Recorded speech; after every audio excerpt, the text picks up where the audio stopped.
আজকে আমি গরু মাংসের লাল ভুনা করব। একদম পারফেক্ট একটা গরু মাংসের ভুনার লাল রেসিপি।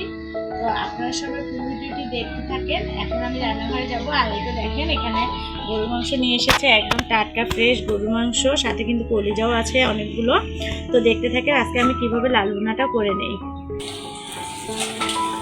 আর এই তো চলে আসলাম রান্নাঘরে, সব কিছু রেডি আছে, সব কিছু রেডি করে নিয়েছি। এখন কিভাবে রান্নাটা করে নেব দেখতে থাকেন। এখন এই যে একটা ডিশ নিয়েছি, এই ডিশে কিন্তু দিয়ে দেবো গরু মাংসগুলো। তো আজকে যেহেতু শুক্রবার, বাচ্চারা বায়না ধরেছে গরু মাংসের লাল ভুনা খাবে, তো তার জন্য কিন্তু রান্নাটা করে নিচ্ছি। আর ওই যে বললাম না, বেশ কিছু কলিজাও আছে। আমি যেদিন বাড়িতে এই গরু মাংসের লাল ভুনাটা করি, সেদিন আর কিন্তু কিছুই লাগে না। এর ঝোলটা দিয়েই কিন্তু অনায়াসে 1 প্লেট ভাত খেয়ে নেয় আমার পরিবারের লোকজন, এতটা টেস্টি হয়। এখানে এখন দিয়ে দিয়েছি পেঁয়াজ কুচি। পেঁয়াজ কুচিটা আপনাদের পরিমাণ মতো আপনারা দেবেন। আর এখানে কিন্তু আদা, রসুন, জিরা, গরম মশলা সবই আছে। তো এখন এই বাটা মশলাগুলো মাংসের ভিতরে দিয়ে দেবো। আমি একসাথে ব্লেন্ডার করে নিয়েছি।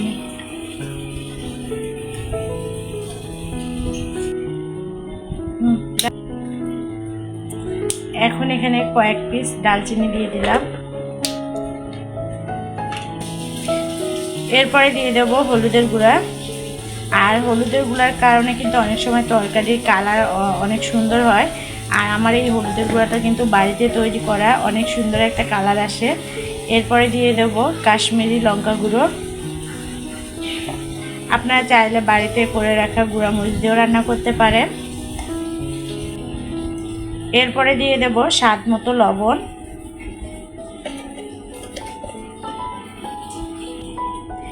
এই তো হাতে বানানো স্পেশাল গুঁড়া মশলা দিয়ে দিচ্ছি। অবশ্যই একদিন এর ফুল রেসিপিটি শেয়ার করব, কিভাবে আমি এই গরম মশলার গুঁড়াটা তৈরি করে নিয়েছি। এরপরে দিয়ে দেব সয়াবিন তেল আর সরিষার তেল। আমি মিক্সড করে নিয়েছি এই মাংসটা রান্না করার জন্য। তেলটা দেখে আপনারা বুঝতে পেরেছেন।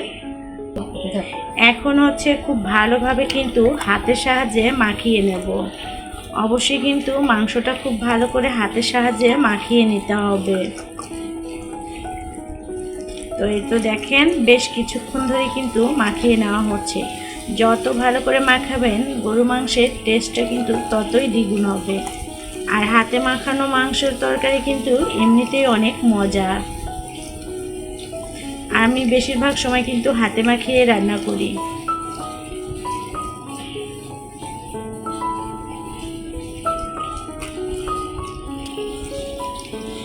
আর এই তো দেখেন, হাতে মাখিয়ে নেওয়ার পরে কত সুন্দর একটা কালার চলে এসেছে। আমি কিন্তু এখানে একদমই কোনো পানি ব্যবহার করব না। আর এরকম করে মাংসটা আমি 20 মিনিটের জন্য রেখে দেব। আপনারা চাইলে 10 মিনিট 15 মিনিট রেখে দিতে পারেন। আর এই তো দেখেন 20 মিনিটের জন্য ঢেকে দিলাম। আর এই তো 20 মিনিট পর ফিরে আসলাম। তো দেখেন কালারটা রান্না না করতে অনেকটাই কিন্তু একেবারে লাল কষানো হয়ে গেছে, মনে হয় এরকম মনে হচ্ছে লাল ভুনা। তো এই দেখেন, অবশ্যই কিন্তু 20 মিনিট 15 মিনিট রেস্টে রাখবেন মাংসটা। এখন এটা আমি চুলায় দিয়ে দেবো।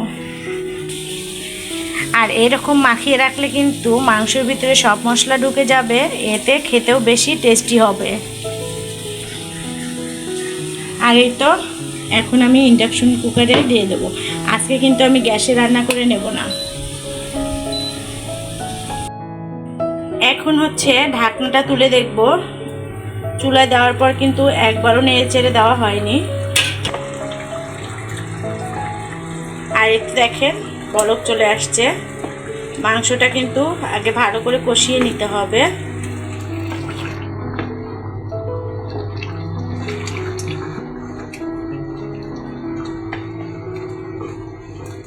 তো ঝোল কিন্তু মাংসের মাখানোর থেকেই উঠেছে।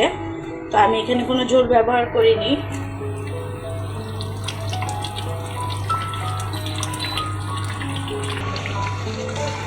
আর এই তো দেখেন এখনো কিন্তু কষানো হয়নি।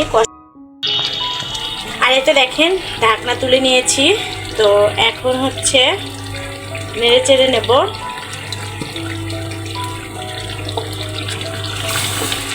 আপনাদেরকে বললাম না, যখন ঝোলটা শুকায় যাবে তখন কিন্তু মাংসের কালার চলে আসবে।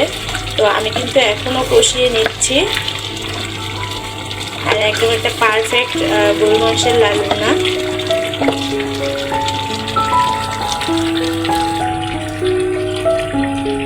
তো এখন হচ্ছে কষানো হয়ে গেছে, এখন কিন্তু ঝোল দিয়ে দেবো মাংসটাতে। অবশ্যই কিন্তু লাল মাংসের ভুনাতে গরম পানিটা ব্যবহার করবেন, তাহলে কিন্তু কালারটা ধরে রাখবে। আর এখানে কিন্তু আমি গরম পানি দিয়ে দিলাম, দিয়ে এখন হচ্ছে আর একটু নেড়ে চেড়ে নেব। এই তো হচ্ছে নেড়ে চেড়ে নিচ্ছি। নেড়ে চেড়ে নেওয়ার পরে হচ্ছে ঢেকে দেব। আর এই তো হচ্ছে আবারও ঢেকে দিলাম। ঝোল দেওয়ার পরে আসলে দেখা হয়নি, এখন এই যে ঢাকনাটা তুলে দেখছি, দেখেন বলক চলে আসছে। যেহেতু লাল ভুনা তৈরি করবো তার জন্য একটু হালকা হালকা গায়ে কিন্তু ঝোল রাখতেই হবে। আর এই তো দেখেন এরকম কিন্তু একটু ঝোল ঝোল রাখবো, যাতে যেন হচ্ছে খাওয়া হয় সবারই।